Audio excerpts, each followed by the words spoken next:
The National Electrical Code, or NEC, does not explicitly define the term unfinished basement. However, it does provide some guidance in Article 100 regarding what constitutes a habitable room.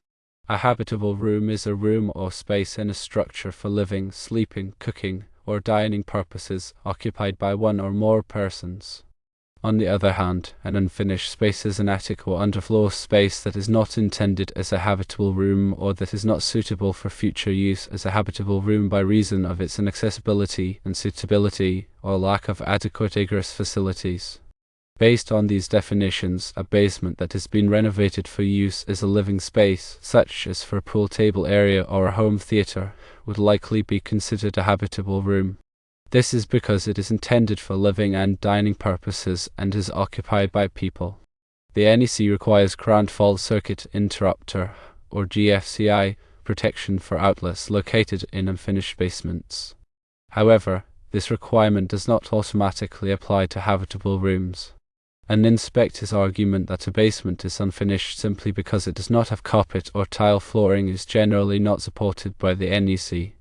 The finish of the walls and floor alone does not definitively determine whether a space is habitable from an electrical code standpoint.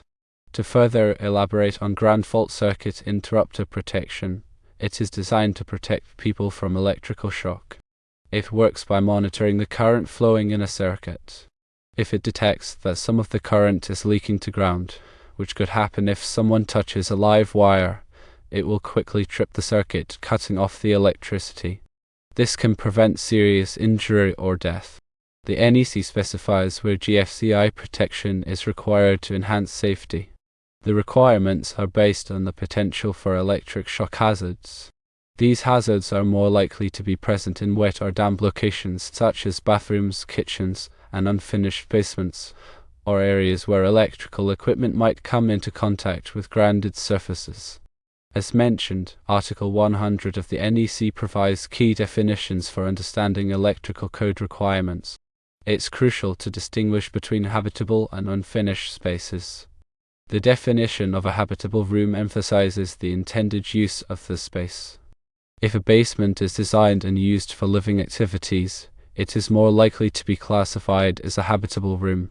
This classification then affects the specific electrical requirements that apply. Considering the inspector's perspective, it is essential to understand the rationale behind their concerns. Inspectors prioritize safety and often interpret the code conservatively. Their assessment may be influenced by local amendments or interpretations of the NEC. Open communication with the inspector is vital to address any discrepancies or misunderstandings. It may be helpful to provide documentation or evidence demonstrating that the basement area is indeed intended and used as a habitable space. Such evidence might include photographs, floor plans, or descriptions of the activities that take place in the area. Furthermore, it is important to ensure that all other electrical installations in the basement comply with the NEC requirements. This includes proper wiring methods, grounding, and overcurrent protection.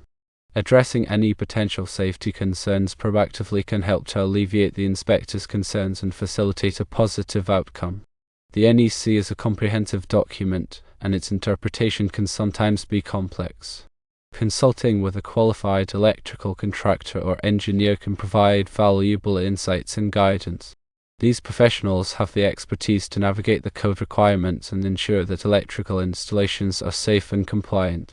Ultimately, the goal is to achieve a safe and functional electrical system that meets the needs of the homeowner while adhering to the applicable codes and regulations.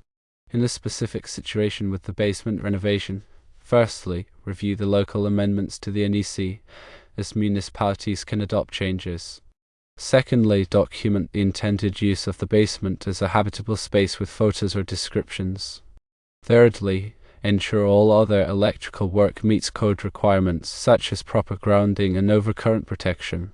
The NEC also addresses receptacle spacing in dwelling units in section 210.52.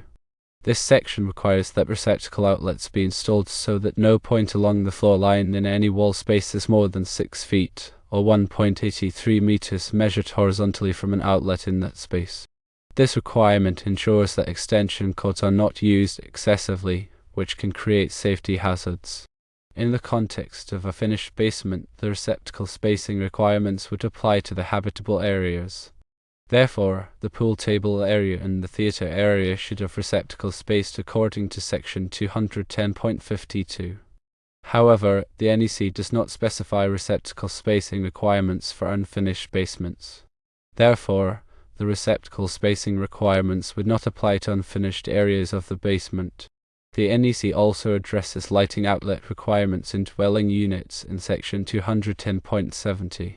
This section requires that at least one wall switch-controlled lighting outlet be installed in every habitable room and bathroom. This requirement ensures that occupants can safely enter and exit the room in darkness. In the context of a finished basement, the lighting outlet requirements would apply to the habitable areas. Therefore, the pool table area and the theatre area should have at least one wall switch-controlled lighting outlet. However, the NEC does not specify lighting outlet requirements for unfinished basements.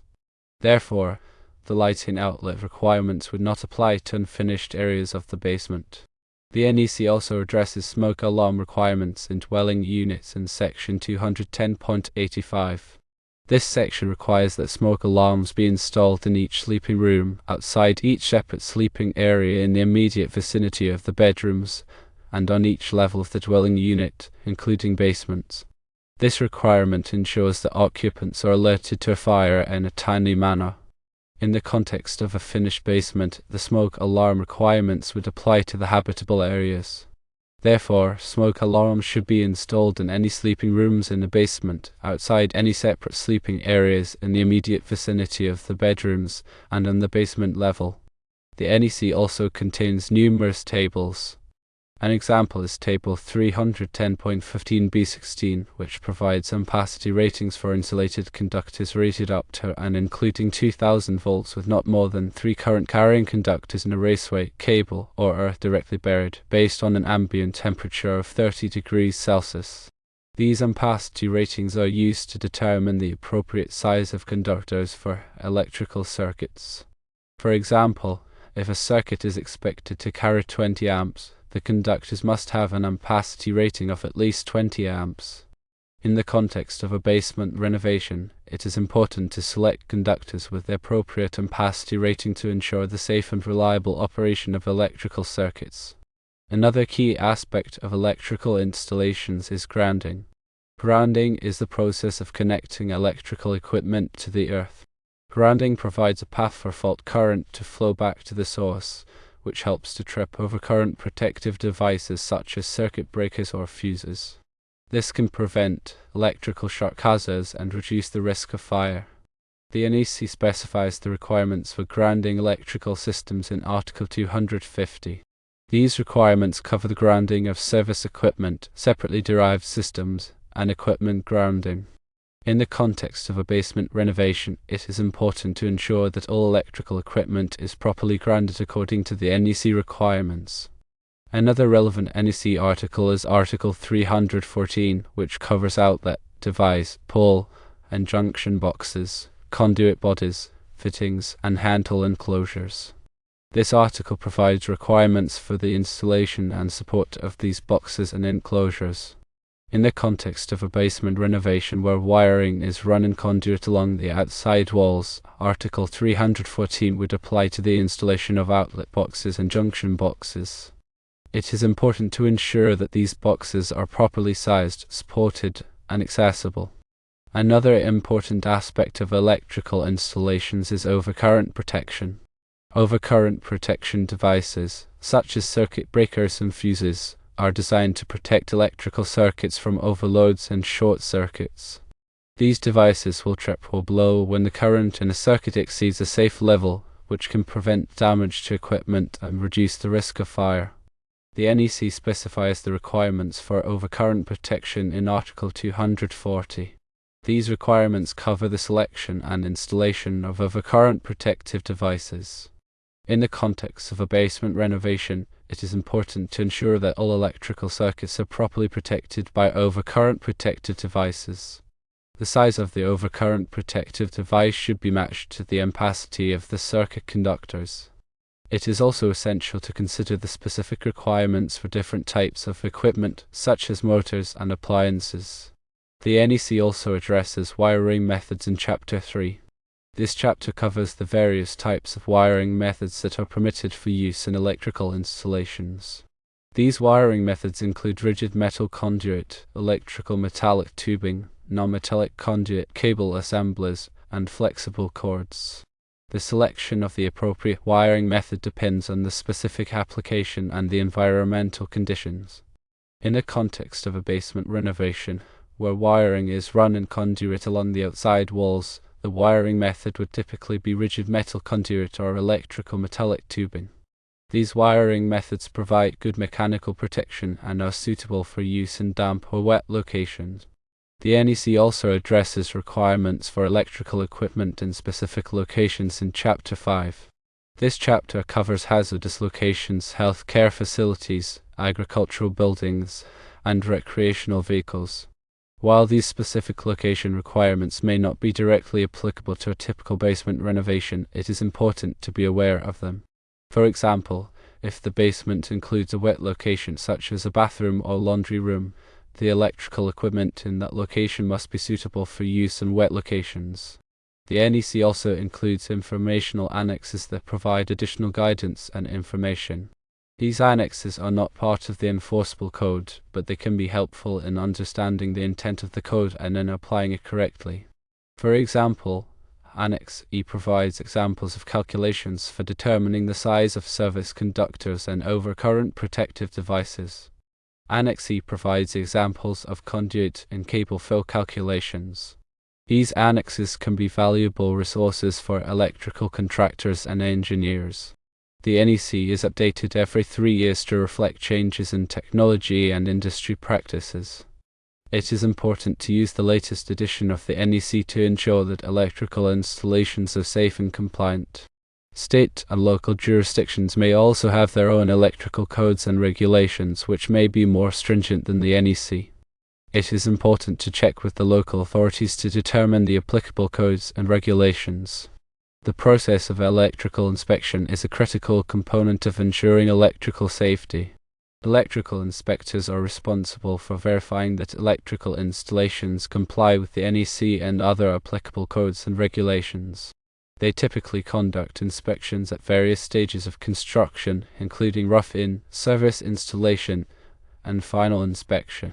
During an inspection, the inspector will examine the wiring methods, grounding, overcurrent protection, and other aspects of the electrical system. They may also require testing to verify the proper operation of equipment. If the inspector finds any violations of the code, they will issue a notice of violation which must be corrected before the installation can be approved. Cooperation with the electrical inspector is essential to ensure a successful inspection. It is important to be prepared for the inspection by having all necessary documentation and permits available. It is also helpful to have a clear understanding of the NEC requirements and to be able to explain how the electrical installation complies with those requirements. In summary, when faced with a disagreement with an electrical inspector, firstly, thoroughly review the NEC and any local amendments. Secondly, gather documentation to support your interpretation of the code. Thirdly, communicate respectfully and professionally with the inspector.